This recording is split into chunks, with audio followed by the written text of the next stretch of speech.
प्रिय भाई और बहनों, आज हम कक्षा 8 विषय इतिहास के अंतर्गत पाठ 2 विषय में हम लोग आज पढ़ेंगे। कल हमने पढ़ा था जो ब्रिटिश ईस्ट इंडिया कंपनी थी वो कैसे नवाबों को हरा करके वो खुद नवाब बन बैठी थी, और उसी में आगे हम पढ़ेंगे कंपनी के अफसर नवाब बन बैठे। जो कंपनी जो थे पहले सोची कि हम किसी दूसरे कठपुतली नवाब बना करके अपना व्यापार हम लोग आगे बढ़ाएंगे, लेकिन जब कंपनी ने देखा कि किसी भी नवाब को हम बैठा रहे हैं कुछ समय तो वो ठीक चल रहा है, लेकिन कुछ समय के बाद वो अपनी मनमानी करने लगता है, हम लोग को खुली छूट नहीं दे रहा है। इसीलिए कंपनी अब किसी दूसरे को बनाकर खुद नवाब बन बैठे थे। ऐसे कंपनी को बहुत ही धन सोना चांदी मिलने लगा।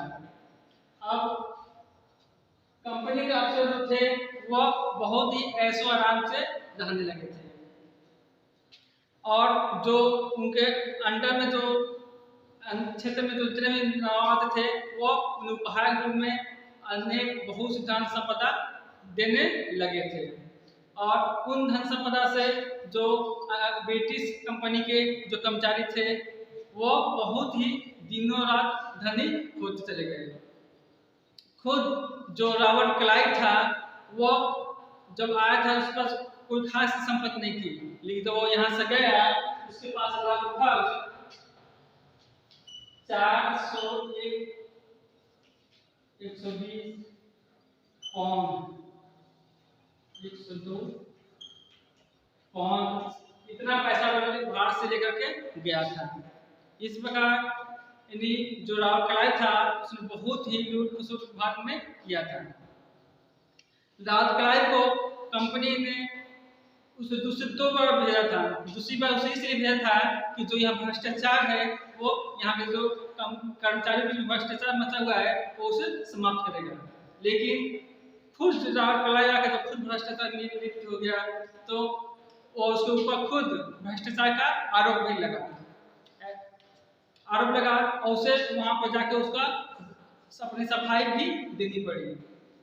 ये तब कि उसे भ्रष्टाचार के आरोप से वो मुक्त हो गया, लेकिन उसके कुछ समय के बाद ही वो आत्महत्या कर लेता है।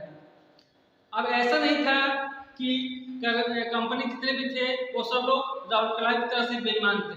कुछ वहाँ के अच्छे भी घर के आए थे, वो बस यहाँ पर आए थे और आराम से रहते थे, सांसों को रहते थे और फिर अपना मामूली सा धन कमा करके वो अपने देश चले जाते। बस यहाँ पर आते थे पैसे कमाने से और पैसा थोड़ा कमा के वो अपने देश वापस चले जाते थे। तो इस प्रकार देखते हैं कि जो कंपनी के अफसर थे वो हमारे जो देसी नवाब होते थे, देसी नवाब को की जगह पर खुद वो नवाब बन गए, या जो हमारे देसी सब नवाब है इसी को अंग्रेजी में नवाब नाम उनका पड़ गया था, कि जब वहां पर उनको नवाब के नाम से जाना जाने लगा। इसके बाद हम देखें कंपनी का फैलता शासन, जो कंपनी का शासन था वो धीरे धीरे विकास की ओर जाने लगा था। चूंकि कंपनी कि बक्सर प्लासी युद्ध के बाद बक्सर युद्ध हुआ, उस युद्ध के बाद कंपनी को बहुत ही फायदा हुआ। जितने भी देसी रियासत थे राजा महाराजा थे वो कंपनी उनको निर्धारित की आपको इतना उनको सोना चांदी देना पड़ेगा, और यदि कोई राजा महाराजा उस निश्चित समय के अंदर देने से चूक जाता था तो क्या करती थी कंपनी उस राजा के ऊपर अपना अधिकार जमा लेती थी, और इस प्रकार उसने कई राज्यों को उसने अपना क्षेत्र में लिया भी था। और वहां पर क्या करती थी अपना रेजिडेंट स्थापित करती थी। सरकार क्या होता था वो उस क्षेत्र के उस रियासत में जो भी होता था राजनीतिक आर्थिक हर मामले में क्या वही देख रेख करती थी, और राजा महाराज को अपना स्वतंत्र सेना रखने का भी वो अधिकार नहीं देते थे लोग। कंपनी के जो रेजिडेंट था वही अगला राजा कौन बनेगा उसकी नियुक्ति करती थी। और बाकी भी सैन्य लड़ाइयों के विषय में हर तरह से वो उसी की देखरेख करती थी और उन्हें सुरक्षा प्रदान करती थी। और कंपनी जो सैनिक होते थे उनको पूरा खर्च उस रियासत के राजा को ही उठाना पड़ता था। इस प्रकार कि राजा महाराजा बहुत ही उसके खिलाफ हो गए थे। अब इसके बाद हम देखेंगे जो हमारा अगला टॉपिक है टीपू सुल्तान, जिसे शेर मैसूर के नाम से भी कहा जाता है। मैसूर के शासक थे हैदर अली, जो 1761 से 1782 ईस्वी के बीच में रहे थे। हैदर अली बहुत ही बहादुर और बुद्धिमान राजा थे। वह अंग्रेजों के खिलाफ हमेशा बने रहे। वो नहीं चाहते थे कि जो कंपनी है वो हमारे राज्य में आए और इसके हमेशा उन्होंने उनको विरोध किया था। कई बार उनसे लड़ाई भी लड़ी, उन्हें पराजित भी किया।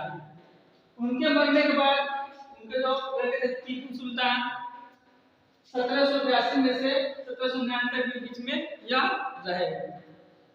टीपू सुल्तान को शेर मैसूर के नाम से भी जाना जाता है। उनको शेर मैसूर क्यों कहा जाता है, इसका भी एक कहानी है कि एक समय की बात है, यह अपने फ्रांसीसी मित्र के साथ एक जंगल में शिकार करने गए थे और उनका जो बंदूक था वो घोड़े पर था और ये टहल रहे थे और कटार भी जो था वो दूर गिरा हुआ था और तब तक अचानक जो शेर होता है उनके पर आक्रमण कर देता है। जब शेर आक्रमण करता है, यह इनके पास कोई भी हथियार नहीं था, बिना हथियार के ही वो शेर से लड़ने लगते हैं और कुछ समय लड़ने के बाद वो अपना कटार पाते हैं और फिर उस शेर को वो अकेले ही मार डालते हैं। इसीलिए उन्हें शेर मैसूर भी कहा जाता है।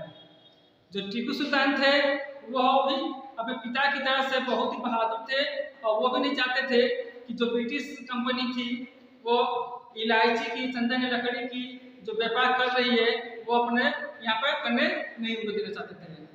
और उन्होंने जो स्थानीय सरकार भी थे उनको भी मना कर दिया, कोई भी ब्रिटिश कंपनी से व्यापार नहीं करेगा।